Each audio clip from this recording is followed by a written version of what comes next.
Há algo dentro de ti neste momento que não está vivo. Não é um parasita, não é uma bactéria, não tem metabolismo, não tem movimento próprio, não precisa de comer, não respira. Se o isolasses numa caixa de vidro, ficaria ali indefinidamente, inerte, sem fazer nada, mas coloca-o dentro de uma célula, e em minutos, transforma essa célula numa fábrica. Um vírus não é um monstro, não te odeia, não tem intenções, não tem consciência. É um conjunto de instruções genéticas dentro de uma cápsula de proteínas, e essas instruções têm um único propósito: copiar-se. Tudo o resto, a febre, a inflamação, a morte, é dano colateral de um processo que não se importa contigo. O vírus não quer matar, só quer copiar-se. O dano é acidental. Esta frase vai acompanhar tudo o que se segue, não como consolo, como chave. Porque quando percebes que um vírus não é um inimigo inteligente, mas uma máquina molecular extraordinariamente eficiente, a pergunta que se segue é ainda mais perturbadora. Se um vírus não está vivo, o que é a vida? Até ao final deste vídeo, vais ver um vírus por dentro, as proteínas, o material genético, os mecanismos de entrada.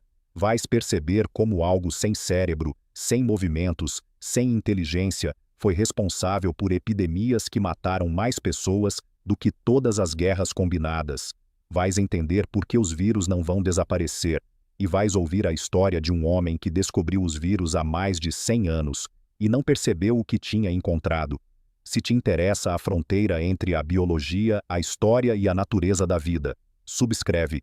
Aqui transformamos as ideias mais complexas sobre a natureza em algo que não consegues esquecer. Vamos começar. Imagina que estás a conduzir à noite, as luzes do painel, a estrada, o rádio talvez, um momento completamente automático.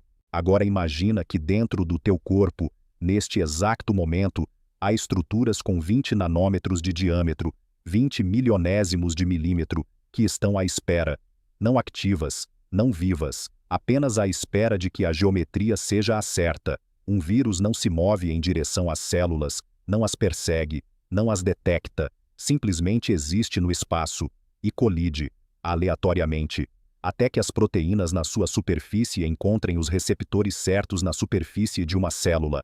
Quando isso acontece, começa o processo mais eficiente da biologia. Para entender um vírus, tens de perceber o que não é. Não é uma célula. Uma célula tem metabolismo próprio, produz energia, repara danos, mantém a sua estrutura ativa. Uma célula bacteriana tem ribossomas para produzir proteínas, membranas para controlar o que entra e sai, enzimas para milhares de reações químicas. Um vírus não tem nada disso.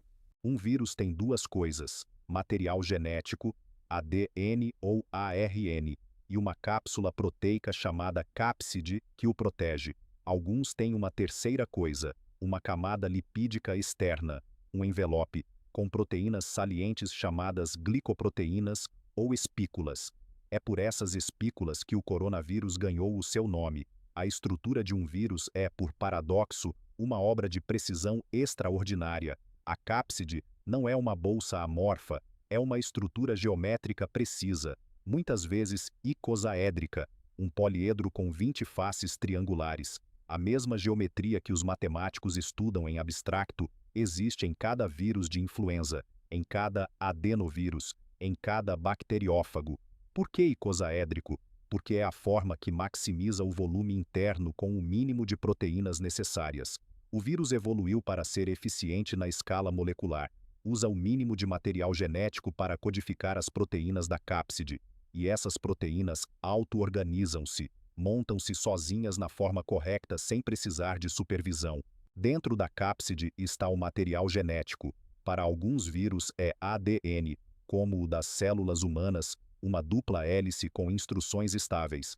Para outros é ARN, uma fita simples, mais instável, que muta mais rapidamente. A quantidade de material genético é mínima. O vírus da gripe tem 8 segmentos de ARN que codificam 11 proteínas.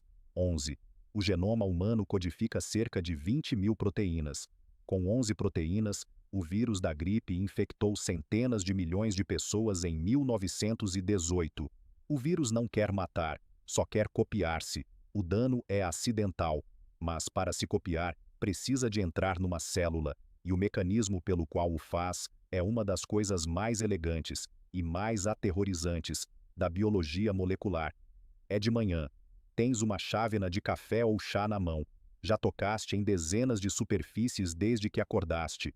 O teu sistema imunitário já destruiu alguns invasores que nem sequer soubeste que existiam. Agora imagina que na superfície das tuas células existem proteínas, receptores, que se projectam para fora como fechaduras. Cada tipo de célula tem fechaduras diferentes.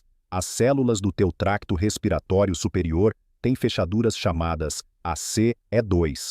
As células do teu fígado têm outras. As células nervosas têm outras ainda. E os vírus têm chaves. As espículas ou proteínas de superfície de um vírus têm formas tridimensionais específicas. Não é metáfora, é geometria molecular literal.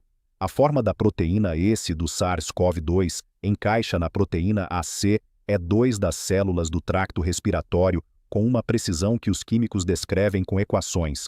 O vírus não sabe onde está a célula, não a detecta à distância, simplesmente flutua, até que, por difusão aleatória, uma espícula toca num receptor. Se a forma não encaixa, o vírus continua a flutuar. A célula fica ilesa. Se a forma encaixa, a fechadura abre. O que acontece a seguir depende do tipo de vírus. Para vírus sem envelope lipídico, como o adenovírus, a cápside liga-se ao receptor e o vírus é engolido pela célula por um processo chamado endocitose. A célula literalmente envolve o vírus numa bolsa de membrana e puxa-o para dentro, como se comesse o inimigo. Só que o inimigo quer ser comido. Dentro do endossoma, a bolsa onde ficou preso, o vírus encontra um ambiente ácido. Essa acidez ativa as proteínas da cápside, que mudam de forma. A cápside abre-se. O material genético é libertado para o interior da célula. Para vírus com envelope lipídico, como o vírus da gripe, como o HIV, como o SARS-CoV-2, o processo é diferente, mas igualmente elegante. As espículas fusionam o envelope do vírus com a membrana da célula. Os dois lipídios fundem-se como duas bolhas de sabão, e o conteúdo do vírus é injetado diretamente no citoplasma. Agora vem a parte que muda tudo. Até este momento a célula estava a funcionar normalmente. Tinha os seus próprios planos, produzir as proteínas que o corpo precisa, manter-se viva, eventualmente dividir-se. O material genético do vírus que agora está dentro da célula não pede permissão, não negocia. É como se entregasses instruções a uma fábrica e essas instruções dissessem: para tudo o que estás a fazer, começa a fazer isto, e a fábrica obedece. O vírus não quer matar, só quer copiar-se.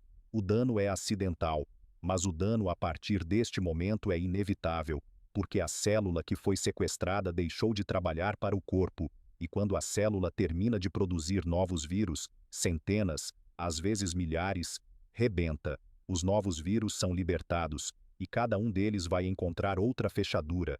Imagina uma fábrica enorme, centenas de trabalhadores, linhas de produção a funcionar em sincronização, materiais a entrar, produtos a sair, um sistema complexo mas funcional. Agora imagina que alguém substitui todos os manuais de operação por um único documento. E esse documento diz apenas uma coisa: produz cópias deste documento e empacota-as. É isso que acontece quando o vírus toma controle de uma célula. O ARN do vírus da gripe, libertado no citoplasma, é detectado pelos ribossomas da célula, as máquinas moleculares que normalmente leem o ARN mensageiro da célula e produzem as proteínas correspondentes.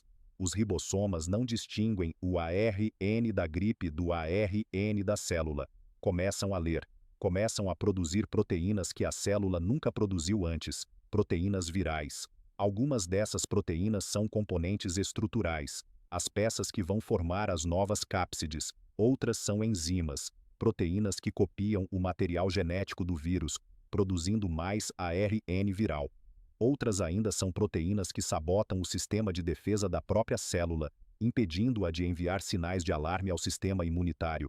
O processo demora horas, não dias, horas. Numa única célula infectada com o vírus da gripe, podem se formar centenas de novos virões, partículas virais completas, em 6 a 8 horas. Enquanto isso acontece, a célula vai degradando os seus próprios componentes para fornecer matéria-prima ao processo viral. As proteínas normais das células são desfeitas, e os seus aminoácidos reciclados para fazer proteínas virais. O ADN da célula pode ser fragmentado por enzimas virais que suprimem as defesas. A célula está literalmente a ser devorada por dentro. E quando o processo termina, quando as centenas de novos vírus estão montados e cheios do material genético viral, chegam ao fim de duas formas. Vírus sem envelope, como os adenovírus, simplesmente destroem a célula. Lisam, palavra técnica para o processo em que a membrana celular rompe e tudo sai de uma vez. É uma explosão silenciosa, molecular, e centenas de novos vírus ficam em liberdade no ambiente intercelular. Vírus com envelope, como a gripe, fazem algo mais subtil e, em certos aspectos, mais eficiente. Saem da célula através de brotamento, envolvem-se na membrana da célula hospedeira enquanto saem, roubando literalmente um pedaço da célula para usar como o seu próprio envelope lipídico. A célula não morre imediatamente, fica danificada, mas continua a produzir vírus durante algum tempo. O vírus não quer matar, só quer copiar-se. O dano é acidental. E agora o dano vai escalar. Porque quando os novos vírus saem, encontram novas células. E o processo começa de novo, e de novo, e de novo, com uma velocidade que o sistema imunitário leva tempo a reconhecer. O teu sistema imunitário é extraordinário. Tem dois componentes principais: a imunidade inata, rápida, inespecífica, a primeira linha de defesa, e a imunidade adaptativa, lenta, específica, a que produz anticorpos e memória imunológica. A imunidade inata responde em minutos a horas. Quando células são infectadas, libertam moléculas de sinalização chamadas interferões. Os interferões viajam para células vizinhas e dizem: ativa os teus sistemas de defesa. Prepara-te. Há um invasor. As células vizinhas ativam genes que produzem proteínas antivirais, proteínas que degradam ARN estranho, que bloqueiam a síntese de proteínas, que marcam a célula infectada para ser destruída. A resposta inflamatória, a febre, os calafrios, a dor, não é causada diretamente pelo vírus, é causada pela resposta imunitária. O corpo eleva a temperatura porque os vírus são, em geral, menos eficientes a altas temperaturas. A fadiga força o descanso, redirecionando energia para o combate à infecção. A inflamação nas mucosas, o nariz entupido, a garganta inflamada, é o resultado de células imunitárias a acumularem-se nos locais de infecção. Sentir-se mal com gripe não é o vírus a destruir-te, é o teu corpo a lutar. Mas a imunidade adaptativa, os linfócitos B que produzem anticorpos, os linfócitos T citotóxicos que matam células infectadas, demora dias a mobilizar-se completamente, e durante esses dias o vírus replica-se. Se nunca foste exposto a aquele vírus e não tens anticorpos específicos, o teu corpo está a lutar com ferramentas genéricas contra uma máquina que evoluiu especificamente para escapar a essas ferramentas. É de tarde, talvez estejas a trabalhar ou a descansar. No teu nariz e garganta, células ciliadas estão a mover muco constantemente, como uma esteira rolante que carrega vírus e outras partículas para fora antes de poderem infectar.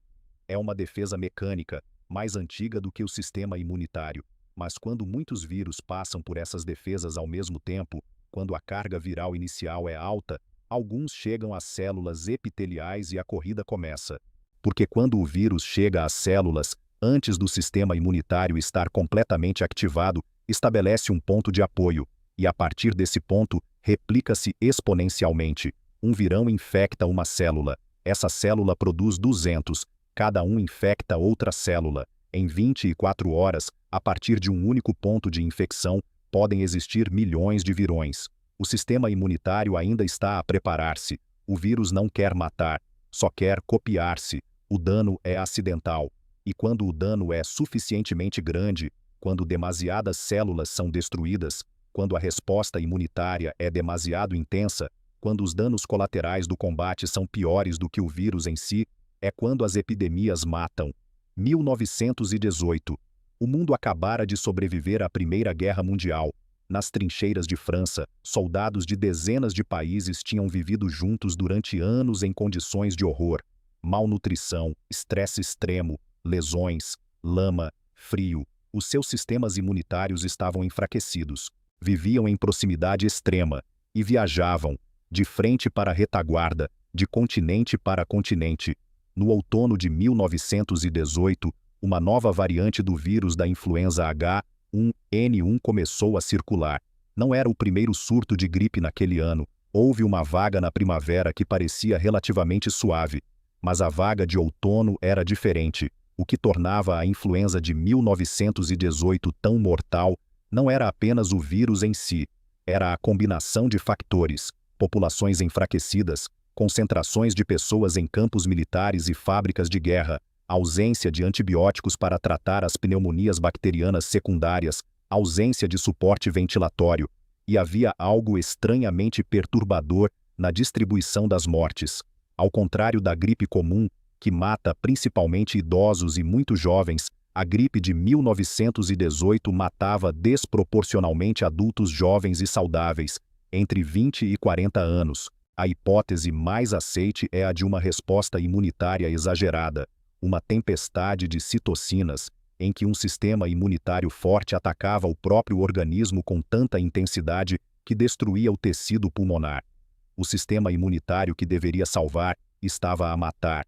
Estimativas conservadoras: 50 milhões de mortos em 2 anos. Algumas estimativas chegam a 100 milhões, mais do que toda a Primeira Guerra Mundial. O vírus não queria matar, só queria copiar-se. E a morte foi o dano colateral de um processo que era, do ponto de vista do vírus, um sucesso extraordinário.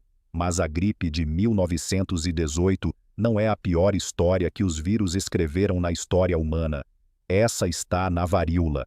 O vírus da varíola, varíola major, provavelmente existe há pelo menos 3.000 anos. Encontraram lesões características nas múmias egípcias do Novo Império. Ramsés V, que morreu em 1145 a.C., tem lesões na pele que são consistentes com varíola. Durante milênios, a varíola foi endêmica em populações da Ásia, Europa e África. As populações expostas repetidamente desenvolveram alguma imunidade. A doença matava, talvez 30% dos infectados, mas as populações sobreviviam. E então os europeus chegaram às Américas. Em 1519, Hernán Cortés desembarcou no México com cerca de 500 soldados. O Império Azteca tinha provavelmente entre 15 e 25 milhões de habitantes. Os espanhóis eram militarmente superiores em alguns aspectos: cavalos, armas de fogo, aço, mas numericamente eram irrelevantes. 2 anos depois, o Império Azteca tinha entrado em colapso. Tenochtitlan, a capital, estava nas mãos espanholas. Os cavalos e as armas de fogo contribuíram, mas o que realmente quebrou o Império Azteca foi a varíola. Quando um escravo cubano infectado com varíola chegou ao México com a expedição de Narváez em 1520, o vírus encontrou uma população que nunca tinha sido exposta. Nenhuma imunidade, nenhum anticorpo, nenhum sistema imunitário que reconhecesse o padrão. A epidemia que se seguiu matou talvez metade da população da região em poucos anos. Aldeias inteiras foram extintas. Líderes militares astecas morreram na altura em que eram mais necessários. A estrutura social entrou em colapso. Cortés não conquistou o Império Azteca. A varíola conquistou-o. Cortés apenas ocupou os destroços. E a América Central não foi a única. No Peru, a varíola chegou antes de Pizarro. Matou o Inca Huayna Cápac e desencadeou uma guerra civil de sucessão que o pequeno exército de Pizarro pôde explorar.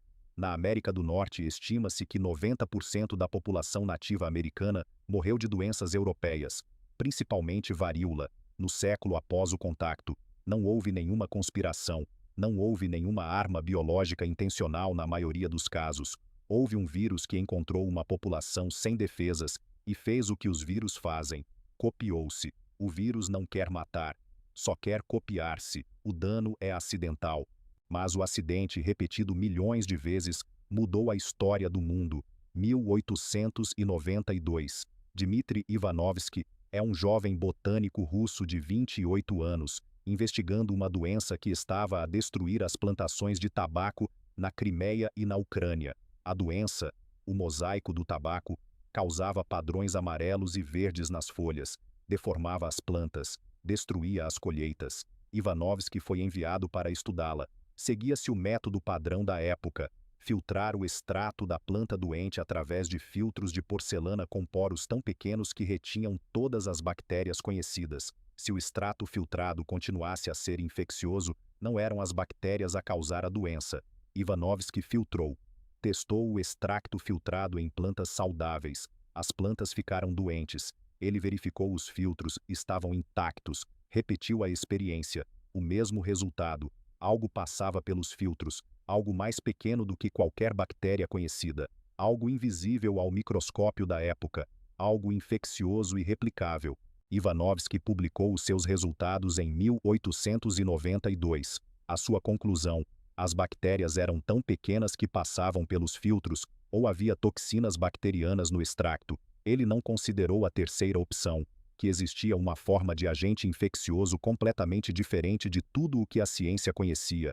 6 anos depois, o botânico holandês Martinus Beijerinck repetiu as experiências e chegou à mesma conclusão, mas foi mais longe. Chamou ao agente contagium vivum fluidum, um contágio vivo fluido. Propôs que era diferente de qualquer ser vivo conhecido. Ivanovski tinha descoberto os vírus, mas não sabia o que eram. A sua descoberta estava correta. A sua interpretação estava errada. Passou os últimos anos da sua carreira a defender a ideia de que eram bactérias extremamente pequenas, não uma nova categoria de entidade biológica. É a reabilitação mais honesta que a história da ciência pode oferecer.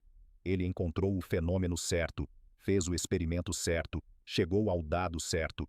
Mas o quadro conceptual que tinha, não tinha espaço para o que tinha encontrado. Levou décadas até que a tecnologia, o microscópio eletrônico, a cristalografia de raios-x, permitisse ver o que eram realmente os vírus.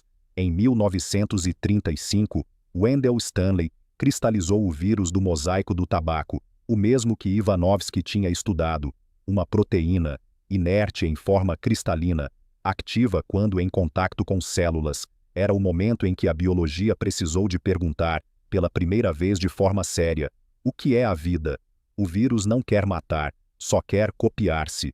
O dano é acidental, e de certa forma o que Ivanovski encontrou não era apenas um agente de doença, era a fronteira, o lugar onde os processos biológicos existem sem o que normalmente chamamos de vida. Os biólogos têm uma lista de critérios para a vida. Organismos vivos têm metabolismo, produzem e usam energia, crescem, respondem ao ambiente, reproduzem-se, evoluem.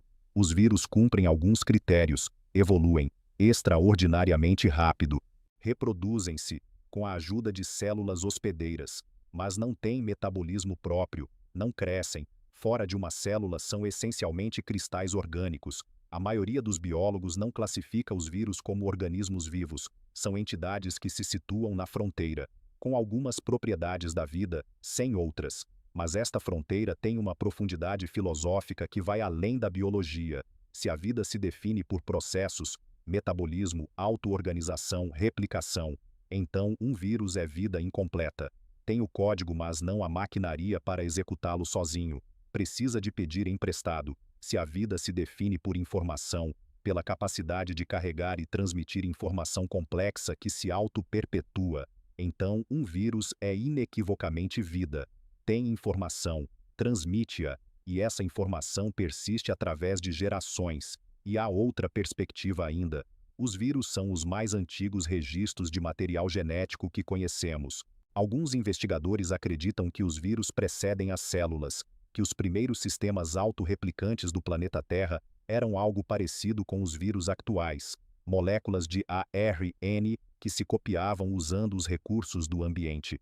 Nessa perspectiva, as células não são o padrão original da vida, são uma inovação posterior, uma forma de vida que evoluiu para ser mais autônoma, mais robusta, mais capaz de controlar o seu próprio ambiente. E os vírus são os parentes mais velhos, os primeiros experimentos da biologia. Há registros de sequências de ADN viral nos genomas de praticamente todos os organismos que foram sequenciados, incluindo o humano. Cerca de 8% do genoma humano é derivado de elementos retrovirais, fragmentos de vírus que se integraram no ADN dos nossos antepassados e foram transmitidos às gerações seguintes. Não todos são inactivos. Alguns tiveram papéis funcionais na evolução. A proteína sincitina, essencial para a formação da placenta nos mamíferos, necessária para a gravidez como a conhecemos, deriva de uma proteína viral de um retrovírus que infectou os nossos antepassados há cerca de 130 milhões de anos. A placenta, a capacidade dos mamíferos de desenvolver os filhos no útero. Isso é vírus, é história viral inscrita no nosso genoma. O vírus não quer matar, só quer copiar-se. O dano é acidental, e às vezes, o que parece um dano é uma inovação. Imagina que és um investigador num laboratório e tens de criar o sistema mais eficiente possível para copiar informação e resistir a ambientes hostis. O que criarias? Provavelmente algo que replica rapidamente, para ter muitas cópias antes que as defesas possam eliminar todas. Algo que muta frequentemente, para que, quando as defesas se adaptam a uma variante, já existam outras variantes que as escapam. Algo que é simples, para minimizar erros de cópia e recursos necessários. Criarias um vírus. A taxa de mutação dos vírus de ARN, como a gripe e os coronavírus, é de 1 a 10 erros por cada 10.000 bases por replicação. Para uma perspectiva, o ADN humano tem uma taxa de erro de 1 por 1.000 milhões de bases. O ARN viral muta 1 milhão de vezes mais rápido. Isto significa que numa única infecção, no espaço de dias, o vírus produz uma população de variantes ligeiramente diferentes. A maioria é menos funcional e morre, mas algumas são mais resistentes aos anticorpos do hospedeiro, ou replicam mais eficientemente, ou entram em células com mais facilidade. Estas são selecionadas. Esta é a evolução em tempo real, acelerada ao extremo. É por isso que não existe uma vacina permanente contra a gripe. O vírus muda mais rápido do que o sistema imunitário consegue acompanhar. A vacina da gripe é reformulada todos os anos baseada em previsões sobre quais variantes vão circular. Previsões que são impressionantemente precisas, mas nunca perfeitas. É por isso que o HIV é tão difícil de tratar sem supressão contínua. O vírus muta tão rapidamente que, se o tratamento parar, surgem variantes resistentes aos medicamentos. E há algo mais: o salto de espécies. A maioria dos grandes surtos virais da história humana começa num animal. O HIV veio de primatas. A gripe de 1918 provavelmente tinha componentes aviários e de mamíferos. O SARS, o MERS, o ébola, o Covid-19. Todos têm origens em reservatórios animais. Quando um vírus salta de uma espécie para outra, encontra um sistema imunitário que não o reconhece. Células com receptores ligeiramente diferentes, um ambiente molecular novo. A maioria dos saltos falha. O vírus não consegue replicar-se eficientemente na nova espécie, mas com taxa de mutação suficientemente alta e exposição suficiente, alguns saltos funcionam. E enquanto existirem células vivas, enquanto existir vida, existirão vírus. Os vírus coevoluem com os seus hospedeiros. Quando um hospedeiro desenvolve uma defesa nova, os vírus com variantes que escapam essa defesa são selecionados. Quando os vírus se tornam demasiado letais, matando os hospedeiros antes de se transmitirem, os vírus menos letais têm vantagem evolutiva. O sucesso evolutivo de um vírus não é matar o hospedeiro, é transmitir-se o máximo possível. A morte é um fracasso evolutivo para o vírus. O vírus não quer matar, só quer copiar-se. O dano é acidental.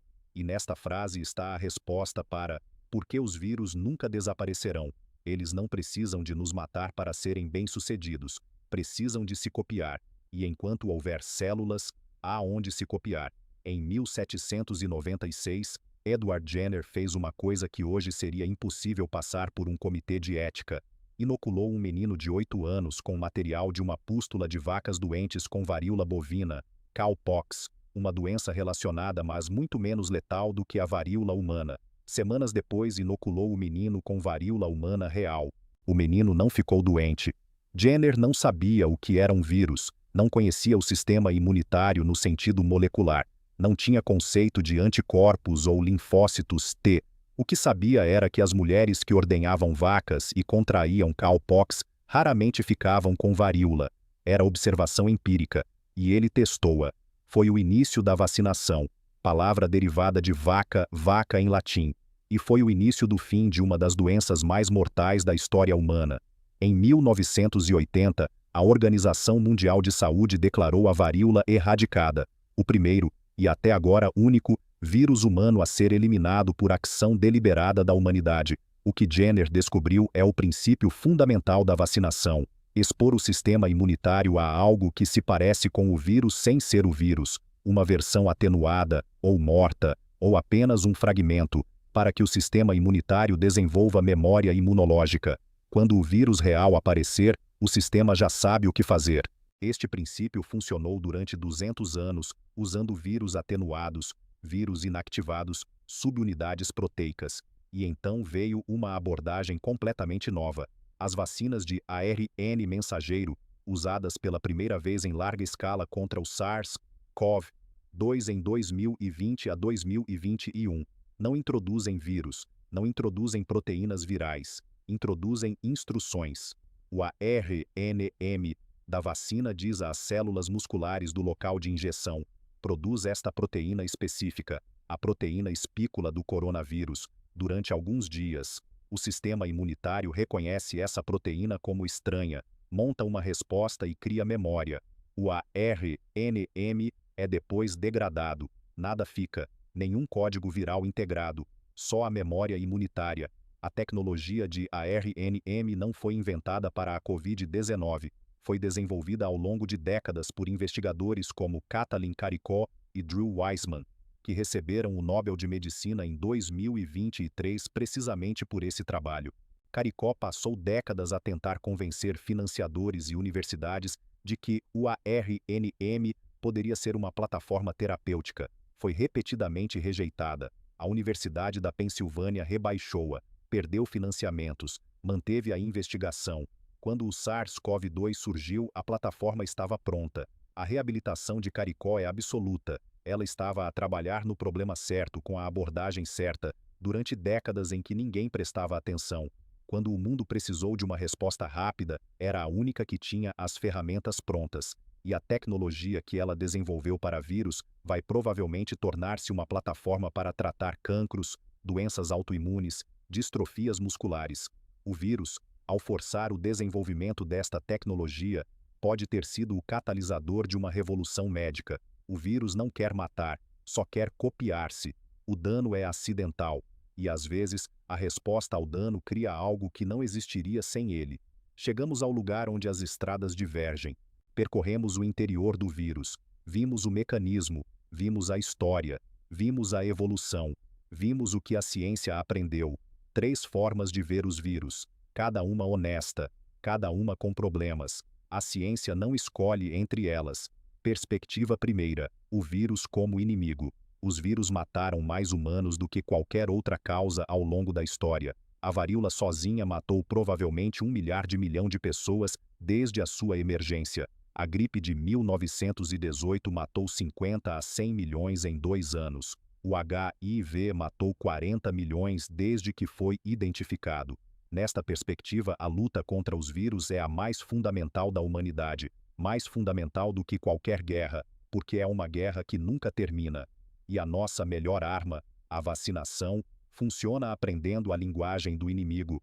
O problema desta perspectiva trata os vírus como entidades com intenção, mas os vírus não têm intenção, não são inimigos, são máquinas. E tratá-los como inimigos pode criar um quadro mental que nos impede de os ver pelo que são, ferramentas que a evolução aperfeiçoou. Perspectiva segunda: o vírus como parte da evolução. 8% do genoma humano é de origem viral. A placenta dos mamíferos existe graças a um retrovírus. Há investigadores que argumentam que os vírus são motores da evolução, forçando os organismos a inovar, criando transferência horizontal de genes entre espécies, acelerando a diversidade genética. Nesta perspectiva, os vírus não são parasitas do sistema, são parte do sistema. A vida como a conhecemos não existiria sem eles. O problema: isto é verdade a uma escala evolutiva de milhões de anos. A escala de uma vida humana, o vírus que mata o teu avô não é menos mortal por também ter sido parte da evolução. Perspectiva terceira: o vírus como fronteira da vida. Se um vírus não está vivo, o que é a vida? Esta é a pergunta filosófica mais profunda que os vírus colocam. E a resposta a esta pergunta muda dependendo da definição.